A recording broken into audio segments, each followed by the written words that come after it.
सियासी मंजरनामे भी बात करते हैं जो कुछ तब्दील हो रहा है, बल्कि बहुत हद तक तब्दील हो चुका है।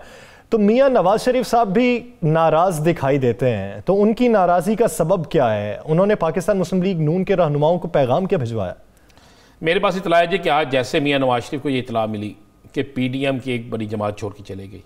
मैं बड़ी जमात इसलिए कहता हूँ कि एएनपी का एक कद तो है ना, सेनेट में भी उनके लोग हैं। तो उसके बाद मियां मोहम्मद नवाज शरीफ का एक राब्ता मौलाना फजलुर रहमान से हुआ, एक राब्ता उनका अपनी जमात के लोगों से, बल्कि अपनी जमात के लोगों से एक से ज़्यादा राब्ता हुआ। और मियां नवाज शरीफ का आज बड़ा जारहाना अंदाज था। मेरे पास भी इतला है, उसके मुताबिक उन्होंने मौलाना साहब से भी कहा कि मौलाना साहब अब आप फैसला कर लें कि आपने मसालहत से काम लेना है या हमने खुल के लड़ाई लड़नी है। तो उन्होंने मौलाना से कहा मौलाना साहब आप फैसला करें, मुस्लिम लीग नून आपके साथ खड़ी होगी, 2-3 और जमातें आपके साथ खड़ी हो जाएंगी, तो हम ये साबित कर देंगे कि हम ही सब कुछ हैं और ये बाकी लोग जो हैं, बाकी जो सियासी जमातें हमें छोड़ के जा रही हैं, इनको अवाम छोड़ देगी। ये मियां नवाज शरीफ ने कहा। फिर मियां नवाज शरीफ ने अपने मुस्लिम लीग नून के कुछ लोगों से बात की। उन्होंने कहा कि आप फौरी तौर पर मौलाना और दीगर सियासी जमातों से अपने राब्ते बढ़ाएँ, रवाबत बढ़ाएँ, और रवाबत बढ़ाने के बाद आप जल्द अज जल्द एक इजलास बुलवाएं और एक दफ़ा कोशिश करें कि वो लोग जो छोड़ के गए हैं वापस आए, ताकि ये साबित हो कि जो छोड़ के गए थे वो गलत थे, हम ठीक हैं। मियां नवाज शरीफ आज बड़े सख्त लहजे में, और मैं आपको एक और बता दूँ, मियां नवाज शरीफ ने आज बड़े सख्त लहजे में एक साबिक वज़ीर आज़म से बात की है। आप समझ ही गए हैं। उन्होंने कहा है, बड़े सख्त अल्फाज में उन्हें नाराज़गी का इजहार किया है। उन्होंने कहा है कि आपके ज़ुम्मे जो काम लगे थे वो आपसे हुए नहीं और आपने आग तेज़ कर दी है। ये लफ्ज़ इस्तेमाल हुआ है कि आपने आग को तेज़ कर दिया है, आग लगाई भी खुद है, तेज़ भी कर दी है, ये आप क्या करने जा रहे हैं? तो जिसके बाद मियां मोहम्मद नवाज शरीफ को उनके एक और साथी जो साबिक वफाकी वज़ीर तो थे, आज कहीं फिर उन्होंने इसीलिए तो नहीं कहा कि हमने तो शोकॉज भेजा ही नहीं। देखिए, ये आपने देखा ना आज अंदाज क्यों चेंज हुआ है। उन्होंने कहा 2 दिन पहले कुछ और था, आज अचानक चेंज हो गया। और वजाहती, वो वजाहती बयान क्या, आपकी अखबार थी जिसमें कोई ऐसी खबर छप गई कि वजाहती बयान देने के लिए भेज दिया। और ऐसे ही होता है यासर साहब, ये सारे बेचारे, मैं इन सबकी बड़ी इज्जत करता हूँ, बड़े अच्छे लोग हैं, लेकिन क्या करें, यस सर नो सर, ये बस अपने क़यादत क्या गैस है। तो मियां नवाज शरीफ साहब की तरफ से आज बड़ा सख्त रवैये के बाद कुछ लोगों ने अपनी चेंजिंग लाना शुरू कर दिया। और मैं आपको एक और बता दूँ, एहसन इकबाल साहब भी काफ़ी तब्दीली लाएंगे अपने में। ले, मैं आपको बता रहा हूँ, वो भी थोड़ा सा रवैया, अपना जारखाना रवैया जो है वो ख़त्म करेंगे। और मैं आपको एक और बात बता दूँ, अगले 72 घंटे में, 48 घंटों में तो चुप का रोज़ा टूटेगा मौलाना साहब का, और 72 घंटों में चुप का रोज़ा टूटेगा मरियम साहब का। अच्छा राना साहब, ये मैं बिल्कुल आपको मुसद्दक़ा इतला दे रहा हूँ। आप क्या समझते हैं, अगर कोई मुफाहमत का रास्ता इख्तियार करेगा इन तमाम जमातों में से, तो क्या किसी शख्सियत की जानिब से किया जाएगा या किसी पार्टी की जानिब से? और अगर शख्सियत की जानिब से किया जाएगा तो कौन हो सकती है एक्सपेक्टेड? आज मैं आपको एक और बात बता दूं, आप क्या समझते हैं, ये जो पीपल्स पार्टी ने किया है, पीपल्स पार्टी और मुस्लिम लीग नून और मौलाना साहब तीनों दौर में शामिल थे। यासर, मैं आपको बता देता हूँ जो आप जानना चाहते हैं, तीनों दौड़ लगा रहे थे, तीनों अपनी अपनी ताई कहीं ना कहीं कोई ना कोई राग जो है ना वो लगाने की कोशिश कर रहे थे। तीनों दौर में थे।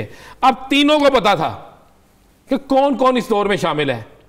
अब जो आगे निकल जाता, अगर मुस्लिम लीग नून का कोई लीडर आगे निकल जाता तो जनाब ये जो आज पीपल्स पार्टी ने किया वो कर जाता, अगर उनका कोई निकल जाता तो वो कर जाते। आपको पता है, मैं आपको एक मुसद्दक़ा इतला दे दूँ, अपोजिशन लीडर बनने के लिए मुस्लिम लीग नून के भी किसी से राब्ते थे, मौलाना फजलुर रहमान भी किसी जगह अपना हिस्सा डाल रहा था, और जनाब ये तो तीनों एक ही रेस दौर में शामिल थे, लेकिन पीपल्स पार्टी जीत गई। उसको राना साहब, मुझे महंगाई पे बात करनी है, लेकिन उससे पहले इसी से जुड़ी एक बात ये है, सवाल ये है कि आप क्या समझते हैं, अगर अपने अपने तई ये बाद में जिद्दोजहद जारी रखते हैं तो अवाम में किस हद तक ये डैमेज होंगे? देखिए, अपने अपने तई कोई जद्दोजहद नहीं होगी, ख़त्म हो गया सारा मामला। अब ये सारे गाड़ी इंतजार में। चले अगले इलेक्शन की बात कर लें, अगला तो डैमेज होंगे ना? जी बिल्कुल डैमेज। देखिए, अगला इलेक्शन पीपल्स पार्टी का मुस्लिम लीग नून से होगा, तहरीक इंसाफ का, दोनों जमातों से होगा। वो जो एक बात कहने कही जा रही थी ना, आज तो कायरा साहब भी बड़े गर्जे बरसे, बड़े चौधरी मंजूर साहब भी कल से लगे हुए हैं। याद है प्रोग्राम उसमें क्या कहते थे कि ये आपकी ख्वाहिश होगी हमारा इत्तेहाद खत्म हो। हमने कहा कब ख्वाहिश है भाई, लोग कह रहे हैं, जो हक़ाइक़ के सामने वो ला रही है। या सर एक बात ज़हन में रखिएगा, महंगाई पे बात रोज़ाना होती रहेगी, अभी वो भी कर लेंगे। एक बात ज़हन में रखिएगा, क्या अगर ये अदम, अभी तो अपोजिशन लीडर का मामला था तो ये फड्डा भर गया, तो वजीर आजम इन्होंने अपना लाना होता तो क्या ये इकट्ठे हो सकते थे? क्या मुस्लिम लीग नून पीपल्स पार्टी का वजीर आजम मानती, पीपल्स पार्टी मुस्लिम लीग नून का वजीर आजम मानती, मौलाना फजल रहमान खाली हाथ रहते? तो इसीलिए तो आमादा नहीं हुए बहुत से लोग, बहुत से। मैं भी कहने लगा ये फैसला हो चुका था। पीपल्स पार्टी इसलिए नहीं मान रही थी, मैंने मुतअद्दिद बार कहा था कि पीपल्स पार्टी किसी सूरत नहीं चाहती कि अदम एतमाद आए, पीपल्स पार्टी चाहती है कि यही चलता रहे, क्योंकि पीपल्स पार्टी 2023 की तैयारी कर रही है। ये जो आज आपको तैयारी नजर आ रही है ना, ये 2023 की तैयारी है, ये आज की तैयारी नहीं है।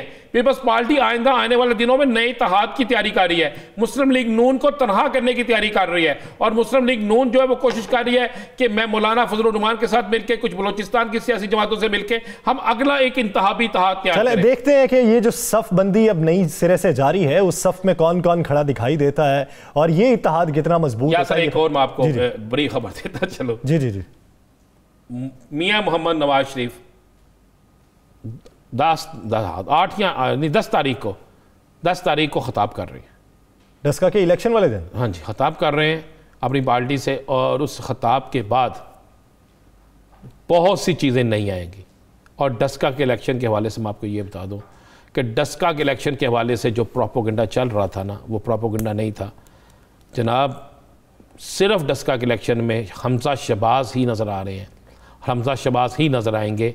मरियम की खामोशी जो है बीमारी नहीं है, मरियम बीमारी की वजह से खामोश नहीं है, बल्कि हमजा शहबाज के इस वजह से खामोश है कि हमजा शहबाज ने कह दिया था कि अगर मरियम उस हल्के में बग़ैर मेरी इजाज़त के गई, इन्होंने वहाँ पे चुदराहट की, इन्होंने वहाँ पे सारी कंपेन चलाई, तो मैं इसका हिस्सा नहीं बनूंगा। ये एक बड़ी खबर है। अब वहाँ पे सिर्फ हमजा है, मरियम नहीं है।